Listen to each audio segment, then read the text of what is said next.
आज हमारे बीच doctor Dhanpal Sharma sir उपस्थित हैं श्री दर्शन ऑनलाइन गेस्ट लेक्चर सीरीज में। सर, आपका बहुत बहुत हार्दिक स्वागत है, अभिनंदन है। सर, हम आपसे सबसे पहले ये जानना चाहते हैं कि आपने, जैसे कि हमें पता भी है कि बहुत सारे एजुकेशनल इंस्टीट्यूशंस में अपनी सेवाएं दी हैं, कई विषयों में आपने एमए किया है, पीएचडी भी की हुई है, तो आप थोड़ा सा अपना परिचय दीजिए सर। कहाँ कहाँ सेवा में रहे हैं आप? सबसे पहले मैंने एक सरस्वती शिशु मंदिर फतेहगंज पूर्वी बरेली में इसकी स्थापना की थी 1981 में। वो आज सतत रूप से विद्या मंदिर शिशु मंदिर के रूप में चल रहा है। इसके बाद मैं श्री रघुराज सिंह इंटर कॉलेज खेड़ा बेड़ा शाहजहाँपुर में प्रवक्ता पद पर रहा। वहीं पर मैं प्रधानाचार्य पद पर रहा और 2009 में मैं प्रधानाचार्य पद से ही public inter college Puranpur Pilibhit में गया और वहाँ मैं 2019 में वहाँ सेवानिवृत्त हुआ।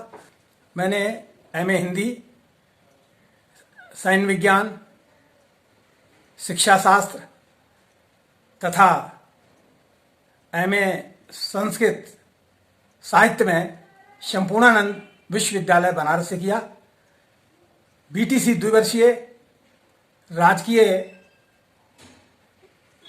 विद्यालय आंवला बरेली से किया, बीएड बरेली कॉलेज से किया तथा एलएलबी बरेली कॉलेज से की। वर्तमान में मैं अधिवक्ता पद पर सिविल कोर्ट बरेली में सेवा कर रहा हूं। अच्छा, बहुत बढ़िया, बहुत विशद अनुभव है आपका। अच्छा, आपने इतना अध्ययन किया है तो आप हमारे बच्चों को भी थोड़ा कुछ टिप्स दीजिए कि किस तरीके से वो जीवन में सफल हो सकते हैं और अच्छे विद्यार्थी के रूप में उभर सकते हैं। देखिए, गुरु और शिष्य का बड़ा सहसंबंध होता है जी। इस संबंध को ताकत देने के लिए, इस संबंध को बनाए रखने के लिए गुरु और शिष्य दोनों को बड़े तालमेल से काम करना पड़ता है। इसमें सबसे पहली महती भूमिका गुरु की होती है। गुरु चूंकि बड़ा होता है, बच्चों को शिक्षा दी जाती है, बच्चा तो कोरे कागज के समान होता है, उसे आप जैसी शिक्षा देंगे वैसा बच्चा बन जाता है। आपसी सहसंबंध, एक दूसरे की परेशानियां जानना, बच्चे के अंदर परेशानी क्या है, बच्चे फीस क्यों नहीं दे पा रहा है।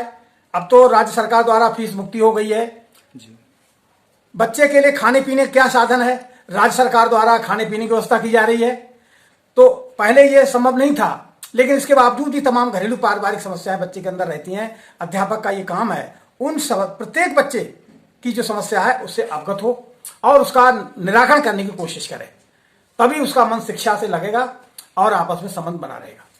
जी बिल्कुल, बहुत अच्छी बात कही आपने। अच्छा सर, ये बताइए कि आजकल के वर्तमान परिवेश में शिक्षकों की जो भूमिका है वो काफ़ी कुछ बदल गई है।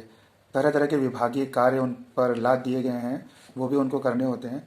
तो ऐसे में किस तरीके से वो समायोजन स्थापित कर सकते हैं कि वो अपना फर्ज निभाते हुए पढ़ाएंगे बच्चों को अच्छे तरीके से, और जिस प्रकार से पहले के शिक्षक करते थे और जो एक रुतबा होता था पहले के शिक्षकों का, मान सम्मान होता था, तो किस तरीके से वो अपना मान सम्मान भी बचाए रखें और ये नवीन भूमिका के तहत विभिन्न प्रकार की जिम्मेदारियां भी निभा सकें।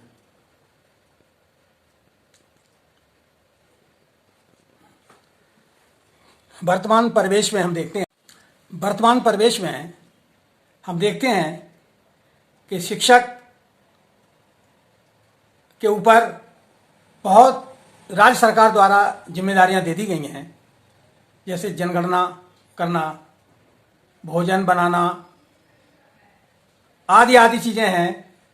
तो टीचर का या अध्यापक का दिमाग जो है उन व्यवस्थाओं में लग जाता है। पढ़ाई से थोड़ा अलग हो जाना एक स्वाभाविक प्रक्रिया में आ जाता है वो। लेकिन अब चूंकि कहीं कहीं छात्र संख्या विद्यालयों में बहुत है, अध्यापकों की संख्या कम है, तो ऐसी स्थिति में दोनों का एक तालमेल बना रहे, इसके लिए अध्यापकों को एक बड़ी महती भूमिका निभानी पड़ती है। क्योंकि राज्य सरकार के अंतर्गत सेवा दे रहे हैं अध्यापकगण, तो राज्य सरकार से भी तालमेल बनाना बहुत आवश्यक है। और ये सामाजिक जो गतिविधियां प्रक्रियाएं हैं, इनसे भी तालमेल बनाना बहुत आवश्यक है। तो इसमें थोड़ा सा अध्यापकों को परिश्रम करने की थोड़ी आवश्यकता पड़ती है, अधिक परिश्रम करना पड़ता है। जो अध्यापक ये सोच लेते हैं मेरा 9 बजे से 3 बजे तक का विद्यालय है, वो कहीं ना कहीं से कट ऑफ हो जाते हैं। अध्यापक जो एक समर्पित व्यक्ति होता है उसके टाइम बाउंड नहीं है, और उसे टाइम बाउंड होना भी नहीं चाहिए, क्योंकि अगर वो टाइम बाउंड हो जाएगा तो बहुत सी गतिविधियां हैं वो नहीं पूरी हो पाएंगी। इसलिए अध्यापक को कमर कसनी चाहिए परिश्रम से कि हम 24 आवर्स ड्यूटी हमारी है, हमें चाहे रात में या दिन में जिस समय हमारी जरूरत पड़ेगी हम जाने को तैयार हैं, उसमें हमको टीका टिप्पणी नहीं करना है। इस तरीके की भावना जब अध्यापक के अंदर पैदा होगी तो ये राष्ट्रीय भावना कहलाएगी, और राष्ट्रीय भावना से उत्तप्रोत होकर के जो अध्यापक गण इसमें कार्य कर रहे हैं वो वास्तव में प्रशंसा के पात्र हैं, और हमारी जो व्यवस्थाएं हैं उनमें मैं समझता हूँ किसी प्रकार की कमी नहीं आएगी। ये तो बात हो गई अध्यापकों की। अगर हम बात करें शिक्षार्थियों की या विद्यार्थियों की, तो विद्यार्थियों के भी परिवेश में बहुत सारा अंतर आया। पहले के विद्यार्थी और वर्तमान समय के अगर विद्यार्थी देखें, उनके पास बहुत सारे संसाधन भी उपलब्ध हो गए हैं। इसके बावजूद भी जो पहले बात थी वो अब विद्यार्थियों में नहीं है। उतना डिवोशन अगर देखा जाए वो डिवोशन भी नहीं रहता, और एक डेप्थ जो शिक्षा में पहले थी, पहले का जो हाई स्कूल वाला इतने नॉलेज रखता था, आज भले ही नंबर ज़्यादा आए, मार्किंग ज़्यादा हो, फर्स्ट डिवीज़न ज़्यादा लोग हों, टॉपर्स ज़्यादा हों, लेकिन वो क्वालिटी वाली बात नहीं आ पाती। तो इसको आप किस तरीके से देखते हैं? विद्यार्थी को बहुत आवश्यक है कि वह अपने माता पिता की बात को माने, अपने गुरु की बात को माने।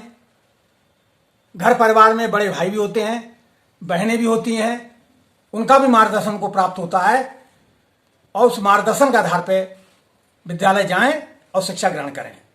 आजकल हम देखते हैं कि विद्यार्थी जो आपका ये मोबाइल फ़ोन चला है, मोबाइल फ़ोन देखने के बड़े आदी हो गए हैं और अपना दिल और दिमाग मोबाइल फ़ोन में लगाते हैं।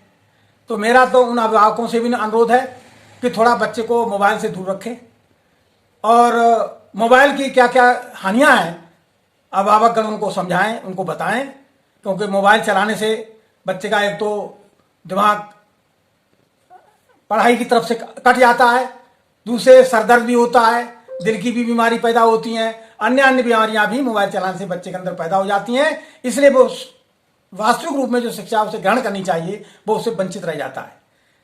इस प्रकार से थोड़ा सा आजकल आलसपन भी हम देखते हैं, देर सवेर तक बच्चे जो हैं जागते रहते हैं, तो देर में उठते हैं।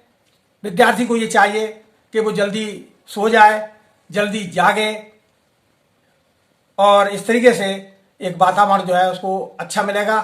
और सुबह, वैसे हमारे यहाँ तो जो हमारी संस्कृति है, हमारे शास्त्र कहते हैं कि विद्यार्थी को सुबह 4 बजे जाग जाना चाहिए। अगर ब्रह्म मुहूर्त में वो जागता है तो उसके लिए विद्या ज़्यादा आती है, उसकी बुद्धि भी तेज होती है। इसीलिए कहा गया है कि विद्यार्थी के 5 काक चेष्टा बको ध्यानम स्वान निद्रा तथैव चा अल्पहारी गृह त्यागी विद्यार्थिना पंच लक्षणम। तो ये विद्यार्थियों के अंदर 5 लक्षण होना चाहिए। इस तरीके से अगर विद्यार्थी शिक्षा अर्जन करते हैं तो मैं समझता हूं कि विद्यार्थियों का जो शिक्षा ग्रहण करने का उद्देश्य है वो पूरा होता चला जाएगा, और वो एक देश के लिए बहुत अच्छे नागरिक बनेंगे। जी। अच्छा सर, ये बताइए, शिक्षा एक चतुर्ध्रुवीय प्रक्रिया है। इसमें शिक्षक, शिक्षार्थी, पाठ्यक्रम के साथ साथ समुदाय की विशेष भूमिका रहती है। तो समुदाय का सहयोग विद्यालय में कैसे लें, या विद्यालय को समुदाय केंद्रित कैसे बनाया जा सकता है? विद्यालय और समाज एक दूसरे के पूरक हैं। समाज का एक अंग विद्यालय है, और समाज को सुसंस्कृत करने का दायित्व विद्यालय का बनता है। बच्चे जो हैं विद्यालय में पढ़ने आते हैं, तो विद्यालय में पढ़ाई के लिए सुचारू रूप से चलती रहे, इसमें अध्यापक और समाज के लोगों का पूर्ण उत्तरदायित्व बनता है। इसके लिए बहुत आपसी सहसंबंध बनाने की जरूरत पड़ती है। समय समय पर अभिभावक को चाहिए कि बच्चा हमारा स्कूल में पढ़ रहा है तो हम स्कूल में समय समय पर जाते रहें, बच्चे के विषय में जानकारी प्राप्त करते रहें। तो उससे थोड़ा अभिभावक या उनके माता पिता या जो भी भाई बहन उनका जो बच्चों को शिक्षा अर्जन करा रहे हैं उनको एक संतुष्टि भी मिलेगी, और कहीं कोई कमी नजर आती है जो अध्यापकों द्वारा बताई जाएगी तो उस कमी को भी पूरा करने का वो प्रयास करेंगे। दूसरे, अध्यापकों का भी ये पूर्ण दायित्व बनता है कि हमारे स्कूल में बच्चा पढ़ रहा है तो हम जिस समाज से बच्चा पढ़ने आए उस समाज में जाएं, बच्चों को घर पे जाएं, उनसे बातचीत करें, उनके अभिभावकों से बात करें, या जो उनको पढ़ा रहे हैं उनसे बात करें, तो उससे एक नई दिशा मिलती है, बच्चे के विषय में पूरी जानकारी होती है। अच्छा सर, आपने बहुत अच्छी जानकारी दी हमारे श्रोताओं को, हमारे विद्यार्थियों को, साथ में जो सहयोगी शिक्षक लोग हैं, अभिभावक हैं, उन सबको। इसके लिए आपका इन सभी की ओर से बहुत बहुत धन्यवाद। हमारी तरफ से सभी के लिए बहुत बहुत धन्यवाद। आपने इस दर्शन ऑनलाइन गेस्ट लेक्चर सीरीज में हमारे लिए आमंत्रण दिया, इसके लिए बहुत बहुत आपको धन्यवाद। और मैं उन सभी श्रोताओं के लिए धन्यवाद देना चाहता हूं, उन सभी अभिभावकों को भी धन्यवाद देता हूं, उन प्यारे बच्चों के लिए भी धन्यवाद देता हूं जो मेरी इस वार्ता को सुनेंगे। और मैं समझता हूं कि मेरी बात को श्रोतागण जो है बिल्कुल अपने दिमाग में रखेंगे, तभी मेरा ये वक्तव्य मैं समझता हूँ सही होगा। धन्यवाद बहुत बहुत। जी, मैं सभी की ओर से आपको आश्वासन देता हूँ कि सभी आपकी बातों पर अमल करेंगे, पूरा पालन करेंगे। बहुत बहुत धन्यवाद आपका।